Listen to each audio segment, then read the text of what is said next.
Olá, você acompanha a partir de agora mais uma edição do programa especial Anuário do Ceará 2018-2019. Esta é mais uma plataforma que você tem para ler, para assistir, para estudar os dados sociais, econômicos, políticos, culturais e históricos da publicação mais antiga do Estado.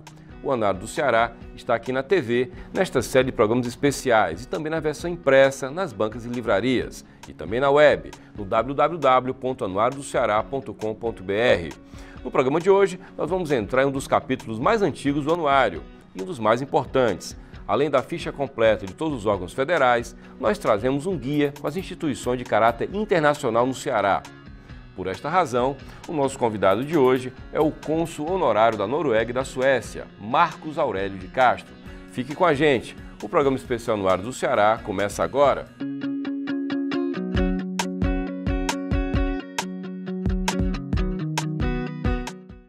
Política externa não é tarefa cingida a embaixadores e chefes de Estado. Conforme o nível de qualificação e poder de articulação local, os consulados agem de modo proativo na aproximação entre governos estaduais e prefeituras perante os seus países que são representados. É a chamada paradiplomacia. Um exemplo recente acontece nos Estados Unidos. Lá, prefeitos de algumas grandes cidades se uniram para manter os compromissos do Acordo de Paris, ignorado pelo presidente Donald Trump. No Ceará, alguns consulados são bem atuantes na aproximação dos seus países com o Estado. A Sociedade Consular no Ceará é composta por 24 consulados associados. Foi fundada em 7 de agosto de 1991. Os consulados fazem o trabalho de intermediação. E o consulado da Suécia, bem como o da Noruega, são exemplos dessa atuação. Tem jurisdição em 4 estados do Nordeste. Aqui comigo, o cônsul da Suécia e também da Noruega, no Ceará, Marcos Aurélio de Castro. Marcos, muito obrigado por você ter vindo. Prazer recebê-lo. Muito obrigado por ser convidado. Muito bem. E aí eu fiz um rápido preâmbulo do que seria um trabalho de um cônsul honorário. Quer dizer, você não é funcionário da embaixada, você não é nem norueguês nem sueco. Você tem uma relação profissional com esses países, você pessoalmente trabalha, né, com exportação. Isso. A gente vai falar disso também nessa conversa. Sim. E eu pergunto, o que o move e o que move um cônsul honorário? Primeiramente, orgulho de representar países com avanços tecnológicos, sociais, culturais extraordinários, como a Suécia e a Noruega, nível de qualidade de vida extraordinária, de justiça. Então, eu acho muito interessante a gente poder, e esse é um das minhas atribuições, é fazer a aproximação entre esses países e a nossa região. Eu faço a observação que existe uma relação muito profícua entre a Suécia, a Noruega e o Brasil, tanto a Suécia com o Brasil como a Noruega com o Brasil, mas toda centralizada no sul do país. Eu venho trabalhando incansavelmente para que a gente possa fazer uma aproximação com esses países, porque tanto nós temos muito a ganhar com eles, como eles têm também muito a ganhar. Então é uma troca justa, olho no olho, não é aquela coisa submissa do que é que nós temos que receber dele, mas o que é que nós temos para dar para ele. Nós temos muitos valores, muitos atributos, muitas qualidades que são extremamente atraentes para eles, né? E nós também, eles também têm muita coisa a dar, muita evolução, muita justiça, muita tecnologia, né?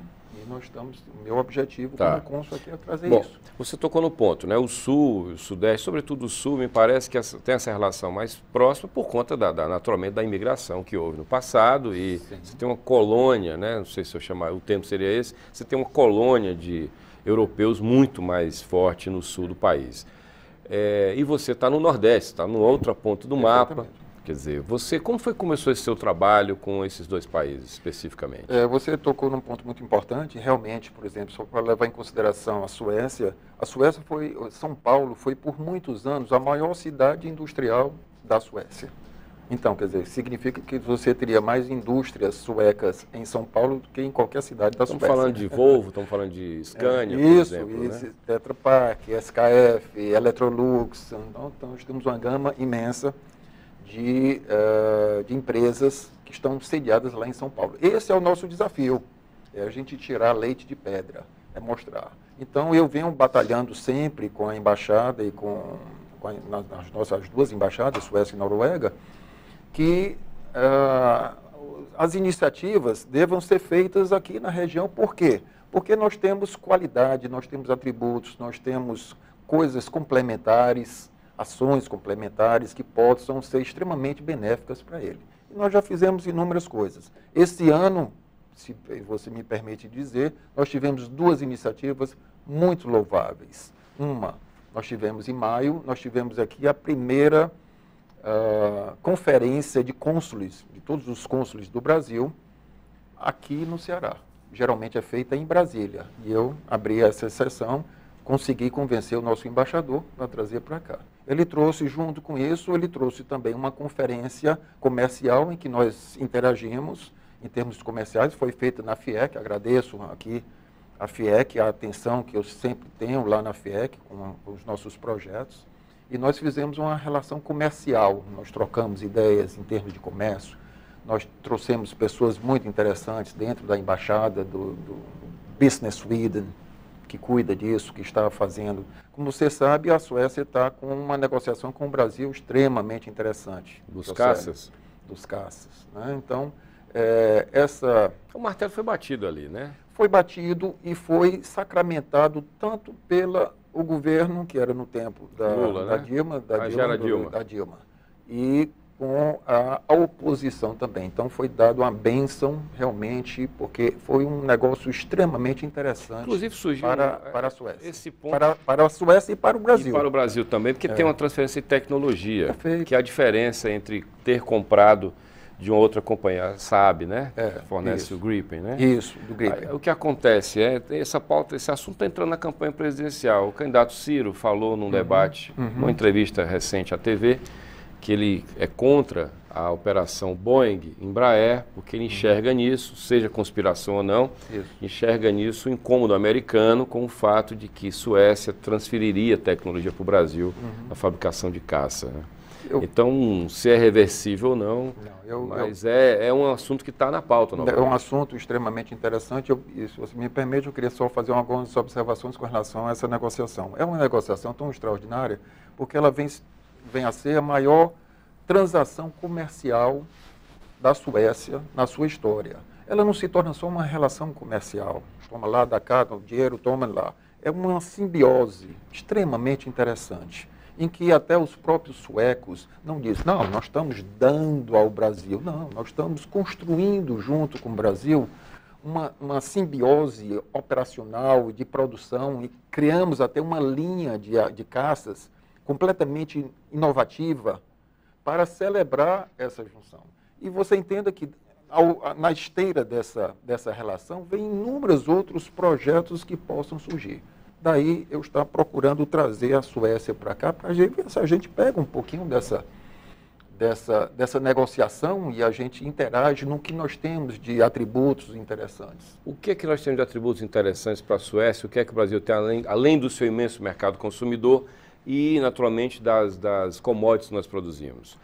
Tecnologia brasileira, em que medida interessa a Suécia? Seria a tecnologia no agronegócio, e essa é a sua praia também? Sim. Seria a nossa inteligência da Embrapa? O que é que interessa mais a Suécia? Bem, na Suécia, é o que eu disse para você, tanto a Suécia como a Noruega, nós temos atributos que são semelhantes, Por exemplo? Direcionamento que eles têm no aspecto de relação comercial, de trabalho, não é? De potencialidade de trabalho, que nós temos coisas interessantes em termos de potencialidade de trabalho que nós temos para complementar para eles, não é? A criação que nós temos do nosso povo, que nós temos um povo extremamente criativo no seu trabalho, no seu desempenho. Haja visto, toda vida que um cearense sai daqui, ele tem profundo desempenho, então, tem sucesso onde ele se estabelece. Não é? Mas nós temos também os complementares. Não é? Nós temos um clima extremamente pertinente para eles, porque na Suécia e na Noruega, quase 8 meses do ano é tanto escuro como frio. Não é? Então nós temos aqui uma possibilidade de complementação extremamente interessante na parte de turismo. Não é? Entendi. Na parte de energias renováveis. Sim. Energias Sim. renováveis, o que é que nós temos Vento, de sol, sol, enfim. vento, sol, não é? O que é que nós temos aqui de possibilidades de fazer? Nós estamos desenvolvendo com a Norwegian Energy Partners. Nós estivemos agora com o pessoal do Norwegian Energy Partners, porque a Noruega é profundamente detentora do know-how para o desenvolvimento de energias não renováveis, petróleo e gás, né? Que é a praia deles. Que nós temos muito ainda, né? Então nós temos isso e eles estão desenvolvendo agora as energias não renováveis, tanto a Suécia com a parte de sustentabilidade, como também a Noruega na parte de energias não renováveis, está desenvolvendo, está dando um ênfase muito grande. Né? Eu vou ter que chamar intervalo, mas vou Perfeito. deixar uma questão obrigatória em se tratando de uma pauta internacional, que é o novo momento do Ceará com o hub da Air France KLM. Em que medida isso é trabalhado ou é visto como algo concreto para a relação Brasil-Noruega-Suécia? Você que também, por trabalhar com exportação, melhor dizendo, você também tem interesse direto nessas frequências aéreas. Daqui a pouco a gente conversa mais. Perfeitamente. O programa especial no Horário do Ceará faz agora um rápido intervalo. Volto no próximo bloco conversando com o cônsul honorário da Suécia e da Noruega no Ceará, Marcos Aurélio de Castro. Até já!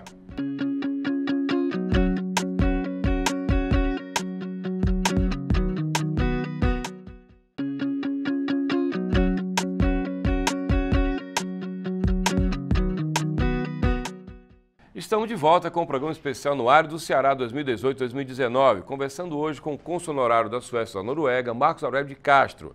Deixei no ar uma questão para o Marcos, diz respeito, como eu disse, Marcos, uma pauta obrigatória em se tratando de um assunto como esse que a gente está tratando, que são relações internacionais, que é o hub aéreo, o hub que o Ceará agora opera, a Air France KLM. Estamos com voos, em breve serão voos diários para a Europa. No que isso alimenta isso que estamos a conversar sobre a relação do Ceará com a Europa e, no caso, os países que você representa? Perfeitamente, profundamente pertinente. Né? Você sabe que o turista, quando vem para cá, ele se encanta, não tem como não se encantar. Né? Nós temos qualidades extraordinárias aqui da nossa região. E ele se encantando com isso, ele quer fazer alguma coisa que seja uma empresa, seja uma indústria, seja um investimento, seja uma compra de uma propriedade, seja o que for, ele vai fazer aqui. Então, isso aí é extremamente pertinente. Nós estamos, inclusive, não sei se você sabe, que nós estamos ainda na possibilidade de ter mais um voo internacional, que é da Norwegian Airlines, né? Que seria Fortaleza-Londres.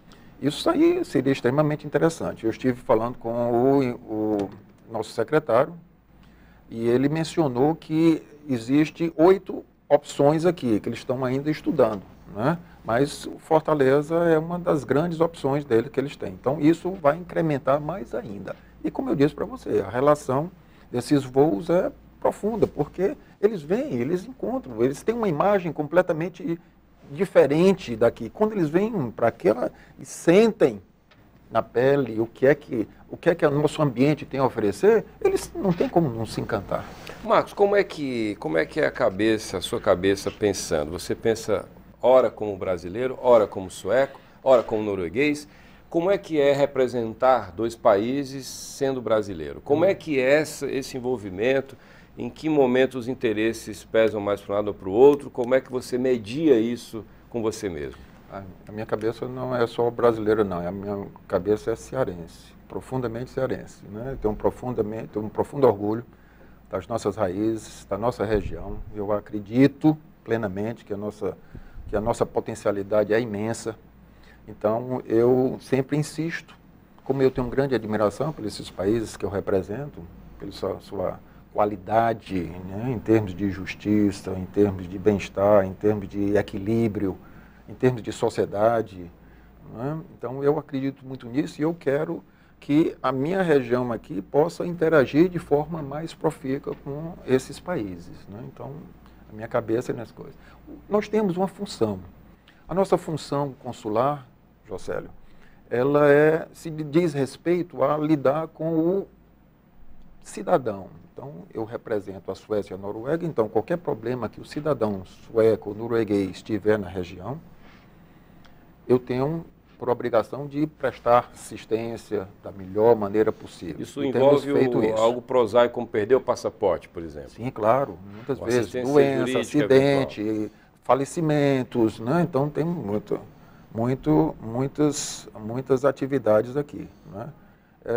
Eu me recordo uma coisa pitoresca que nós tivemos algum tempo atrás, que eu tive alguns anos atrás, uma espécie de uma moda que eu achei muito curioso.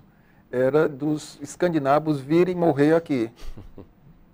Então, o que era isso? Vinham já uma idade mais avançada. Nós tivemos vários. O cara já tem um problema do coração e tudo, então, em vez dele morrer lá naquele frio, naquela coisa sombria e tudo, ele vem para cá, aí vai para festa, vai dançar, vai beber, morre feliz. Então, eu achei curioso isso, porque nós tivemos, por um período, eu tive uns 5 casos disso. Na primeira vez eu tive algum problema, porque a burocracia de mandar o corpo de volta era complicada. Mas depois eu me acertei, descobri a metodologia e trabalhamos direitinho na coisa. Mas é curioso que mostra a realidade de que esse pessoal vem para cá, eles simplesmente ficam fascinados. Nós estávamos com um projeto, algum tempo atrás, de colocar, eu consegui um biodigestor para ser colocado no mercado São Sebastião. Uma doação?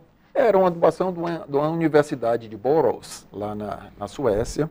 E a ideia era trazer esse biodigestor, porque o mercado tem 4 toneladas por dia de lixo orgânico, né, que a prefeitura tem que levar isso para um aterro que já está lotado. Então, qual era a ideia? Era processar esse lixo, essas 4 toneladas por dia, transformar em biogás, que transformaria em energia elétrica para a utilização dos condôminos. Okay. Então, seria maravilhoso. Isso é uma atribuição maravilhosa da Suécia, em termos de sustentabilidade. Isso funcionou, Marcos? Não funcionou porque precisa da contrapartida local. E não houve. Se não tem a contrapartida local. Mas, Josélio, seria fabuloso. Por quê? Porque não só daria finalidade ao lixo de uma forma elegante, como também transformaria o Mercado São Sebastião em um equipamento de turismo. Como as grandes cidades têm toda cidade tem um mercado atraente, né? Essa agenda do São Sebastião, ela não avançou como poderia ainda. Não avançou como poderia ainda, mas mostra as possibilidades. Sim. Mas deixa eu só lhe dizer, Sim. Nós tivemos com um embaixador, eu trouxe um embaixador lá... Suécia? Da Suécia, né? Para tomar um café da manhã lá no Mercado São Sebastião. Você conhece o Mercado São Sebastião. E nós tivemos um encontro com o governador Cid depois, né? E nós fomos tomar um café da manhã com tudo que tem direito. Panelada, buchada, sarapatel, tudo. O embaixador era maravilhado com tudo. Aquela desarrumação, aquela gritaria, aquela algazarra, tudo, ele achou até tudo que não é tão lindo. desarrumado não, viu, Marcos? Eu acho não, mas eu digo... Ele não é, digamos, pintado para o turismo, né? Sim. Ele é aquela realidade. Mas aí é que tá. Ele quer ver o quê? E a realidade, Ele quer ver o quê? Claro. Ele quer ver o Rio Mar, o Iguatemi? Não, amigo, ele quer ver uma coisa que é nossa, claro. Que retrata a nossa identidade. Então ele era maravilhado com as frutas, como ver o peso cores, lá em Belém, né? É uma visita genial. Isso, eu digo, né? Claro. A desarrumação, mas é uma arrumação. Claro. É uma desarrumação aos olhos de uma pessoa europeia que vê aquela coisa toda certinha e tudo. Claro. Mas aquilo ali fascina para ele. Então o embaixador era fascinado com aquilo. Né? Então, em que medida o seu trabalho depende da disposição, da boa vontade, da conexão com o embaixador de plantão? Eu tenho feito um trabalho de cativar. O que é que acontece? Você já trouxe vários aqui, inclusive. Eu trouxe vários. O que é que acontece, Josélio? Eu tenho um problema, porque quando o embaixador vem, ele tem um período, ele vem por um período. Então, ele tem etapas a cumprir. Então, quais são as prioridades? O Sul, São Paulo, Rio de Janeiro, o Sudeste. Não é? Então, ele deixa as visitas aqui no Nordeste, em termos de prioridade, quase para o final do mandato dele. Quando ele chega aqui, ele se deslumbra, porque eu faço questão de mostrar o que é que nós temos. Qual a média de permanência no posto? Varia de 2 a 4 anos. Tá.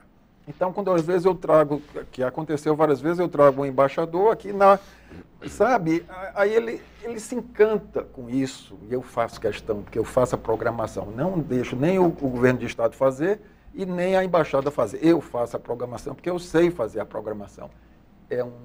Ele fica encantado. Mas está no final do mandato dele e deixa para o próximo. No próximo eu tenho que cativar novamente. Entendi. Mas para você ver, cativei tanto o embaixador, que ele veio aqui e fez a primeira conferência de cônsules do Brasil. Marcos, eu tenho só um minuto de conversa, mas me fala o que é que você vende, o que é que você exporta para a Europa. São plantas ornamentais. Nós vendemos plantas ornamentais. Nós produzimos em Paracuru, nós trabalhamos com cactos, nós trabalhamos com sansevieria, nós trabalhamos com ananás. Nós somos talvez a única empresa no Brasil que faz exportação de vasos, de plantas envasadas, prontas para serem comercializadas na Europa. Mandamos para a Holanda. Contêiner refrigerado. Em contêiner refrigerado. Talvez nós somos, eu não posso dizer com certeza absoluta, mas tenho quase certeza que nós somos talvez a única que faça nesse sentido. Então, nós desbravamos. Nós utilizamos aqui as nossas plantas regionais, né? Nós fazemos questão de valorizar. É como às vezes a gente vê, muitas vezes, uma coisa, você tira do mato, coloca aqui. Rapaz, é linda, rapaz, eu não tinha notado, sabe? É só uma questão cultural. Eu quero quebrar esse conceito de que vem de fora que é bonito. O nosso é bonito, o nosso é lindo. É só você dar uma chance e dar uma margem para ele. Quando ele chega lá, ele faz um sucesso absoluto. Está entendendo? Então, nós trabalhamos com plantas ornamentais regionais aqui. Se chama Naturaio.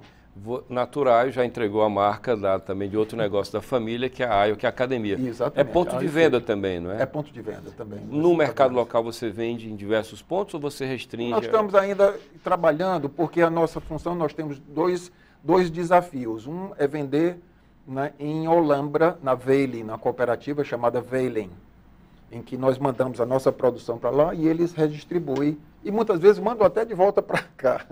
Manda para São Paulo, depois eles mandam para cá, para o Pão de Açúcar, para o Carrefour, as redes Leroy Merlin, okay. Você está entendendo? Então, eles mandam para cá. Então, nós temos duas frentes, uma de exportação, que nós hoje mandamos para os Estados Unidos, Canadá,